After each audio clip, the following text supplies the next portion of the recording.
The Hanover Area School District Board of Education, regular meeting Tuesday, August 15, 2022, will now come to order. Pledge allegiance. I pledge allegiance to the flag of the United States of America and to the republic for which it stands, one nation, under God, indivisible, with liberty and justice for all. Roll call. Ms. Bleich? Here. Mr. Holmgren? Present. Dr. Kopko? Here. Mr. Maley? Here.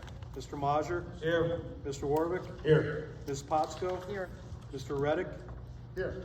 Mr. Stevens? Here. Quorum established. Okay, the Hanover Area School District Executive Session Report pursuant to the Pennsylvania Sunshine Act.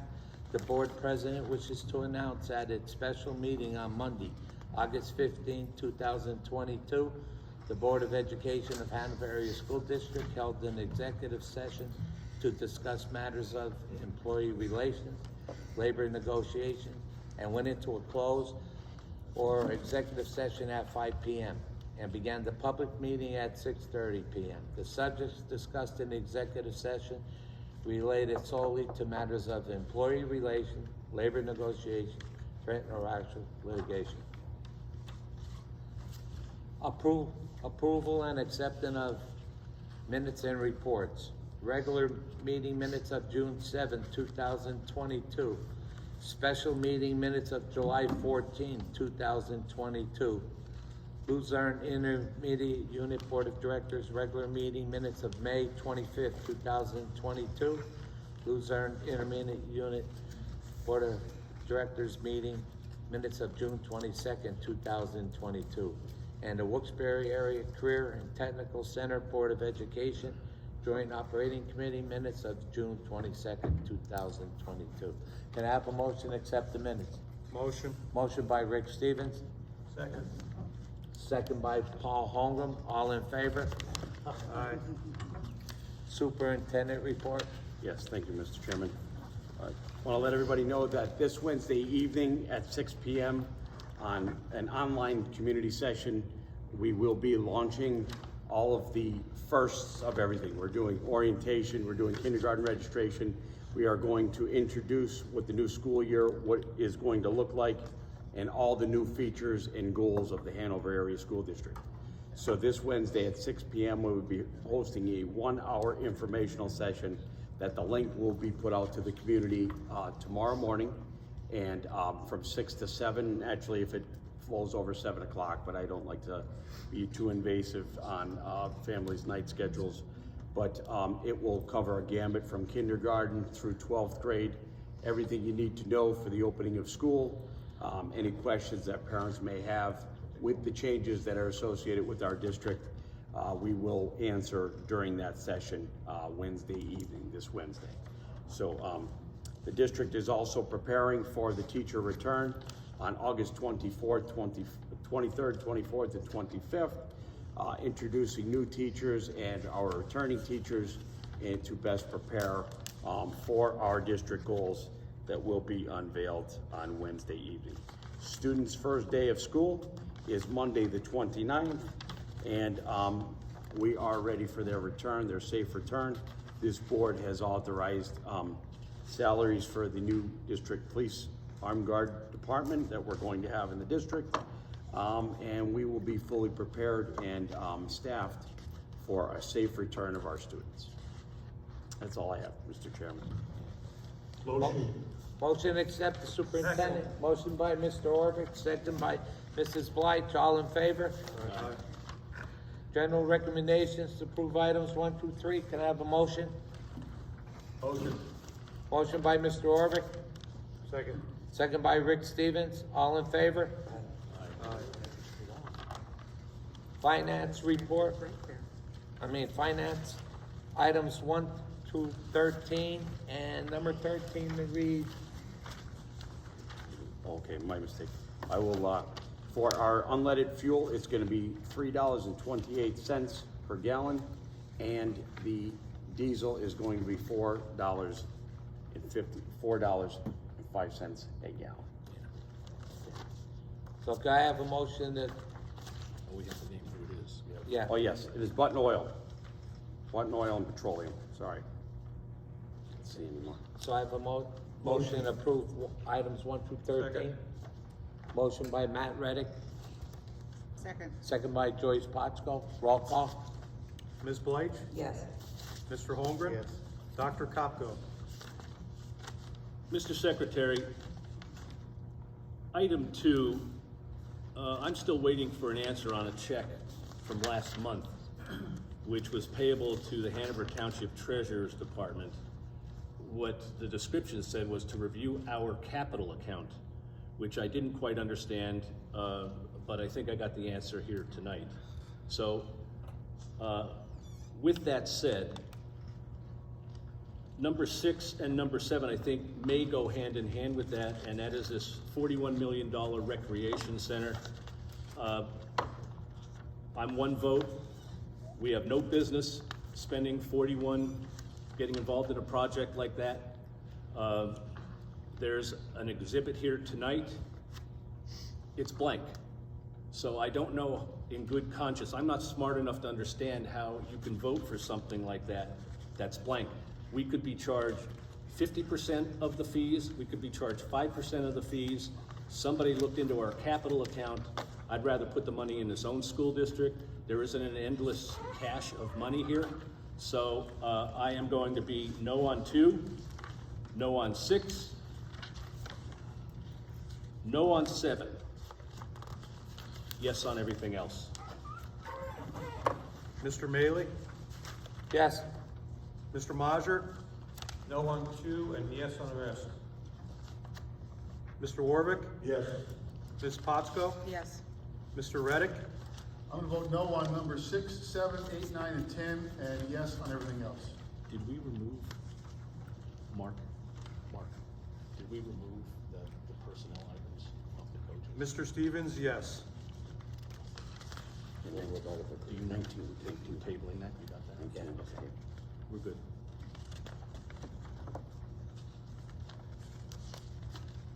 Okay. Personnel. There's items 1 through 18. Oh, number 17 were tabled, and number 19 were tabled. Do I have a motion? Motion. Rick Stevens, Second. second Mike Majer. Roll call. Ms. Blythe? I abstain on 12 and 13 and yes on those. Mr. Holmgren? Dr. Kopko? Yes. Mr. Maley? Yes. Mr. Majer? Abstain on number 5 and yes on the rest. Mr. Warwick? Yes. Ms. Potsko? Yes. Mr. Reddick? Yes. Mr. Stevens, yes. New business? Good evening, I'm Michelle O'Konski. Would you want me over at the podium? I can- Or here? Where? Yeah, I'll go over there. No, not a problem. Thank you.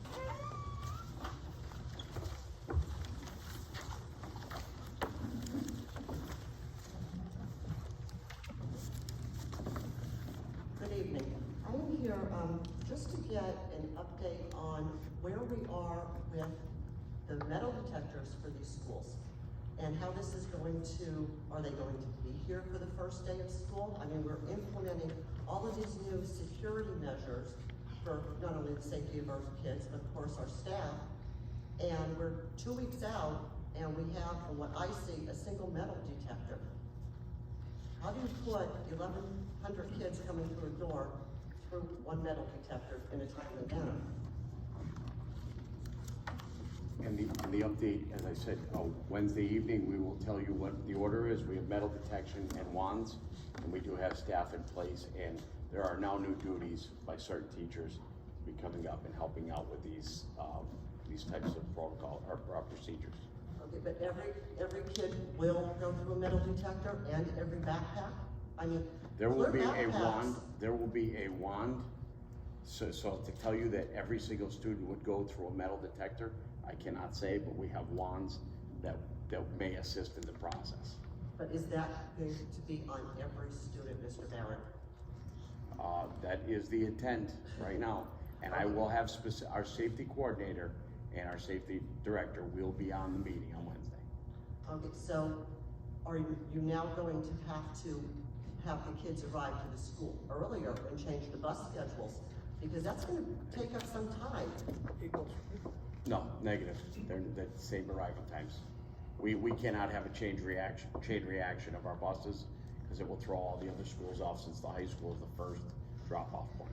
So, Are there any plans yet to put the full vestibules in for metal detectors that everybody yeah, goes through? that's in process right now, and just like every other thing in the country, it's slow going when getting materials. Actually getting people to come here and give specs for it has been quite a challenge.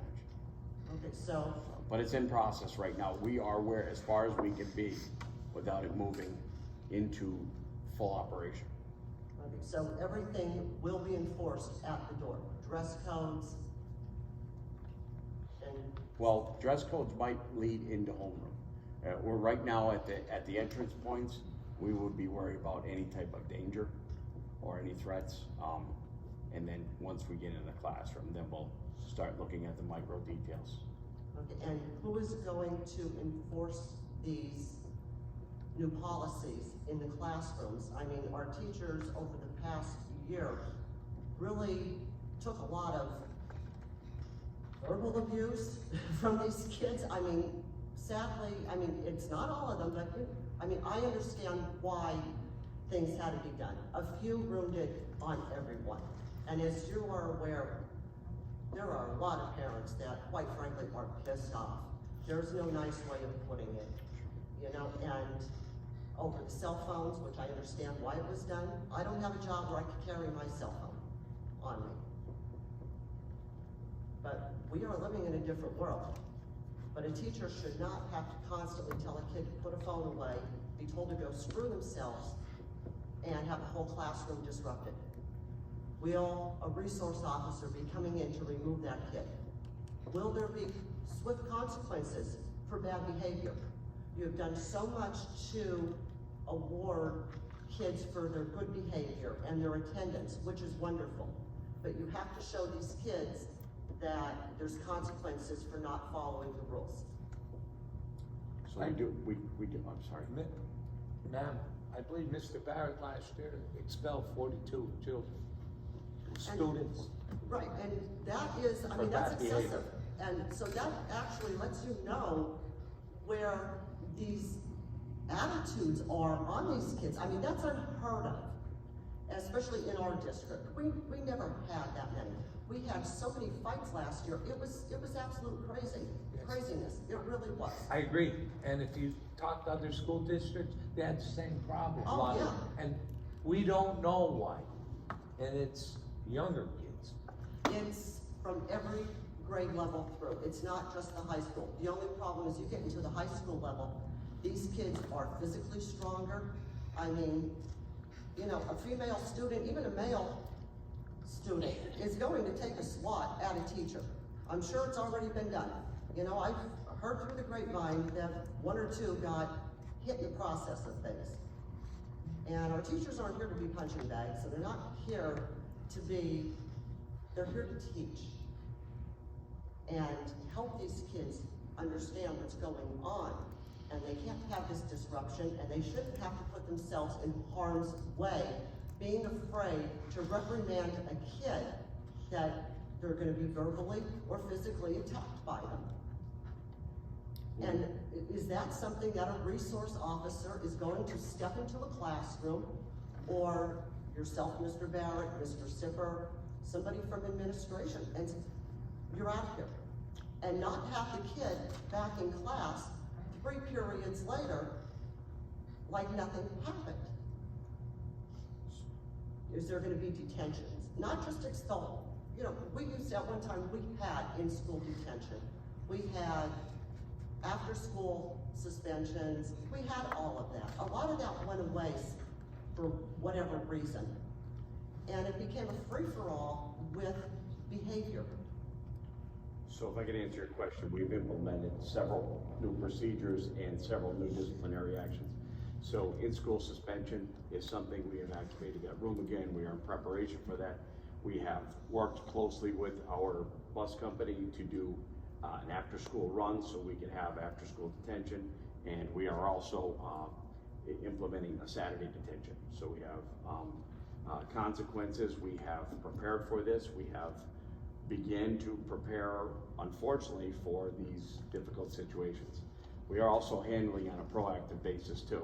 And there are things that I will mention Wednesday evening about trust mapping, trying to help these students that are acting out like this for attention. Some of it's a defense mechanism, so nobody threatens them or disrespects them. So we are proactively seeking those students to put them in clubs or support groups or anything that can find them before they find us. So we are proactively trying to prevent these problems and readily handle them as they arise. And it's unfortunate that we have been in these situations. And I meet with the district superintendents, the IU-18 region, and this is not unique to this district. Is it make it okay? It does not. However, we have started on this June 7th. We graduated a class on June 6th, and on June 7th, this high school administration, as well as other staff members, have taken a very close look at our highest instances of disciplinary referrals. Where do they spend most of their time? What were the most encounters from our teachers that were preventing them from teaching? And we acted upon it. So right now, we are trying to eliminate those through policies, procedures, and proactivity. So I will roll them out on Wednesday evening in their entirety, and I hope that answers your question. Yep, I'm sure I'll get more answers Wednesday night. All right, thank you so much. Thank you. Appreciate it.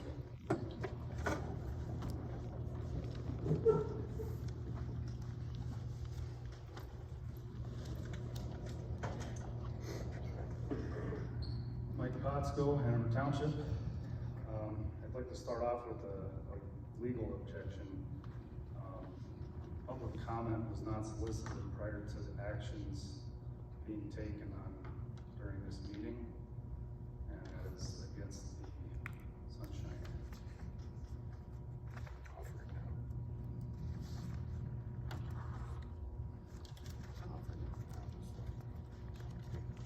Okay, that's one notice. So what I mainly came here for, I'm part of an organization called the Citizens Advisory of Pennsylvania.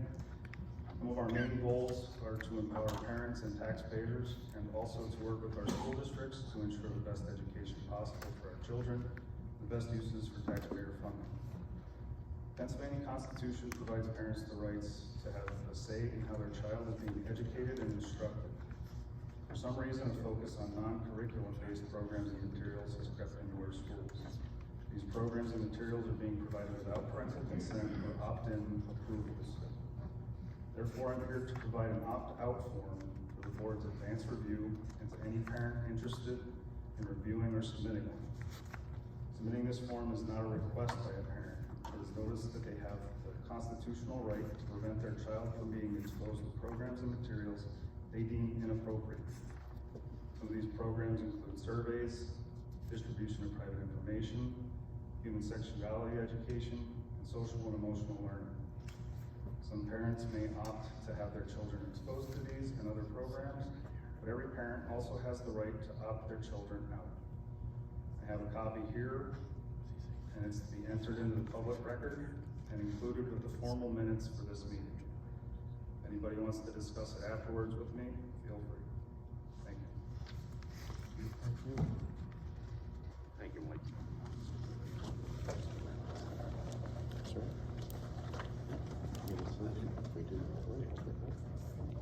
Okay.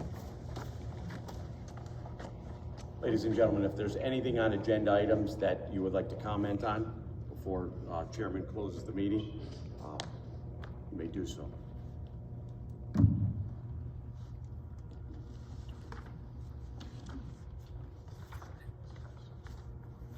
Okay, future meeting, September work session.